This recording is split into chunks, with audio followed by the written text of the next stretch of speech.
Hi guys, ഇന്ന് നമ്മൾ ഉണ്ടാക്കാൻ പോകുന്നത് ബ്രോക്കോളി തോരനാണ്. അതിന് ഞാൻ ബ്രോക്കോളി ചെറുതായിട്ട് അരിഞ്ഞു വെച്ചിട്ടുണ്ട്.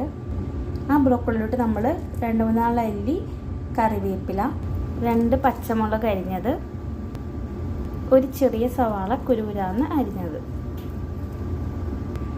ആഡ് ചെയ്തിരിക്കുന്നത് മഞ്ഞൾപ്പൊടിയാണ് ഗായ്സ്. ഞാൻ പറയാൻ മറന്നുപോയി, നമ്മളിത് ക്ലീൻ ചെയ്തെടുക്കുമെന്ന് പറഞ്ഞാൽ ഒരു അരമണിക്കൂർ മുമ്പ് നമ്മൾ നല്ലപോലെ മഞ്ഞൾപ്പൊടി ഇട്ടിട്ട് ആ വെള്ളത്തിൽ നമ്മൾ സെയിം നമ്മൾ കോളിഫ്ലവർ ക്ലീൻ ചെയ്തെടുക്കുന്ന പോലെ തന്നെ നമ്മൾ ക്ലീൻ ചെയ്തെടുക്കേണ്ടതാണ്. പാൻ ചൂടായി കഴിഞ്ഞപ്പോൾ പാനിൻ്റെ അതോട് ഞാൻ കുറച്ച് ഓയിൽ ഒഴിച്ചിട്ടുണ്ട്. വളരെ കുറച്ച് ഓയിൽ മതി. ഓയിലൊന്ന് ചൂടായി വരുമ്പോൾ നമുക്കിതിനകത്തോട്ട് കടുകിടാം. ഇനി കടുകിടാം.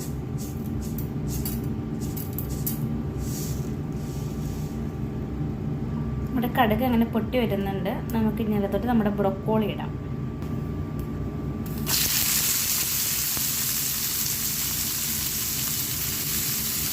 നമുക്ക് ബ്രോക്കോളി ഒന്ന് ഇളക്കി കൊടുക്കാം. ഇളക്കി നമുക്കൊന്ന് പൊത്തി വയ്ക്കാം. ഇനി ഇതിനകത്തോട്ട് വേറെ ഒന്നും ചേർക്കേണ്ടതില്ല, കാരണം ഇതിനകത്ത് ഓൾറെഡി വെള്ളത്തിൻ്റെ അംശം ഉണ്ടാകുന്നത് കൊണ്ട് നമ്മളിനി വേറെ ഒന്നും ചേർക്കണമെന്നില്ല. ഇതൊന്ന് ഇളക്കാവേ.